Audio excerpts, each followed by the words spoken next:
السلام علیکہ یا امام زمان۔ ملاقات با امام زمان اجل اللہ تعالی فرجہ الشریف۔ حکایت نمبر 10۔ مرحوم حجت الاسلام عالم عارف متقی جناب آقائے سید محمد مشیر کمالات نفسانی اور علوم غربیہ مثل علم جفر رمل کیمیا کے مالک تھے۔ مشہد مقدس میں قیام پذیر تھے۔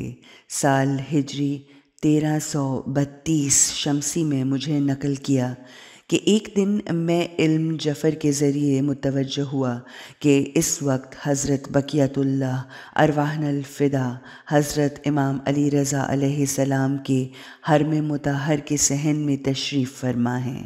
فوراً چلا اور حرم مطہر میں پہنچا۔ ہر وسیلہ سے کوشش کی، معلوم کیا کہ جو 3 افراد سامنے بیٹھے ہیں ان میں سے ایک شخص حضرت امام ولی عصر علیہ السلام ہیں۔ میں انتظار میں تھا کہ وہ زیارت پڑھیں، پھر اپنی عقیدت و خلوص ان کی بارگاہ میں پیش کروں۔ جس وقت تک وہ حضرات اکٹھے تھے میں اپنے دل میں سوچ رہا تھا کہ ان میں سے کون سی ذات حضرت امام ولی عصر علیہ السلام ہیں۔ اچانک ایک شخص کی طرف میری توجہ زیادہ ہو گئی اور یقین پیدا کیا کہ وہی حضرت ولی عصر علیہ السلام ہیں۔ 2 شخص اکٹھے چلتے ہوئے حضرت امام علی رضا علیہ السلام کے سر مطہر کے اوپر کی طرف گئے، اور وہ ایک شخص جو میرے خیال کے مطابق حضرت بقیت اللہ علیہ السلام تھے، اسی طرح حضرت امام علی رضا علیہ السلام کے روئے مبارک کے سامنے بیٹھے تھے، خوشحال نظر آتے تھے، اور میں بھی خوشحال تھا کہ حضرت امام زمانہ علیہ السلام کو تنہا دیکھ رہا ہوں۔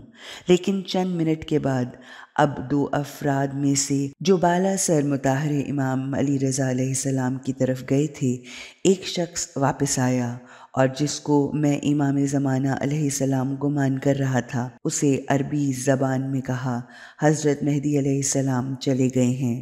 وہ شخص بھی جلدی سے اپنی جگہ سے اٹھا اور اس شخص کے پیچھے چلا گیا۔ میں اس وقت متوجہ ہوا کہ میں نے ان 3 اشخاص میں سے جسے امام زمانہ سمجھا تھا اشتباہ کیا تھا، اس لیے میں بھی جلدی کے ساتھ ان کے پیچھے چل پڑا، لیکن وہ معجزے کے ساتھ بغیر اس کے کہ تیز چلیں اور میں دوڑتا تھا، مگر وہ مجھ سے بہت دور چلے گئے، یہاں تک کہ میں انہیں نہ دیکھ سکا۔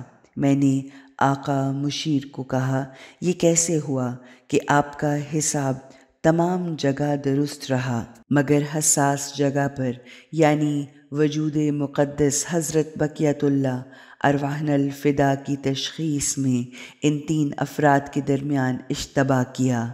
فرمایا، تمام جگہ پر اختیار ہمارے ہاتھ میں نہیں ہے۔ اس موقع پر حضرت نے تصرف ولایت فرمایا ہے تاکہ میں اشتباہ سے 2 ہو جاؤں، اور یہ بات جان لو کہ حضرت بقیت اللہ ارواحنا الفدا کی خدمت میں حاضر ہونے کے لیے علم رمل و جفر اور تمام ایسے وسائل کافی نہیں، بلکہ تزکیہ نفس ہونا چاہیے، اپنے آپ کو آمادہ کرنا چاہیے تاکہ حضرت کی بارگاہ میں حاضر ہونے کی لیاقت پیدا ہو۔ مرحوم آقا مشیر کشف کرنے میں بھی بہت قوی تھے۔ اس زمانے میں بجلی اور گھڑی وغیرہ نہ تھی۔ دوست جس وقت بھی ان کو رات کو نصف شب بیدار کرتے اور سوال کرتے کہ کیا ٹائم ہے، بغیر گھڑی دیکھے صحیح وقت بتاتے اور پھر سو جاتے۔ میں نے خود اس طرح کئی دفعہ آزمایا ہے۔ مشہد مقدس کے اطراف میں ایک باغ میں چند اولیاء خدا کی دعوت تھی، اور مرحوم حاج ملا آقا جان نجانی کے حالات کتاب پرواز روح میں لکھے ہیں۔ نماز پڑھ رہے تھے، آقا مشیر نے اچانک اپنی جگہ سے حرکت کی اور مرحوم حاج ملا آقا جان کی اقتدا کی۔ نماز کے بعد ہم نے ان سے پوچھا کہ آپ کو کیا ہوا، اتنی جلدی سے ان کی اقتدا کی؟ انہوں نے فرمایا، میں نے دیکھا کہ وہ حضرت امام ولی عصر علیہ السلام عجل اللہ تعالی فرجہ الشریف کی اقتدا کر رہے ہیں، تو میں نے بھی ان کی اقتدا کی کہ حقیقت میں حضرت امام زمان علیہ السلام عجل اللہ تعالی فرجہ الشریف کی اقتدا کی تھی۔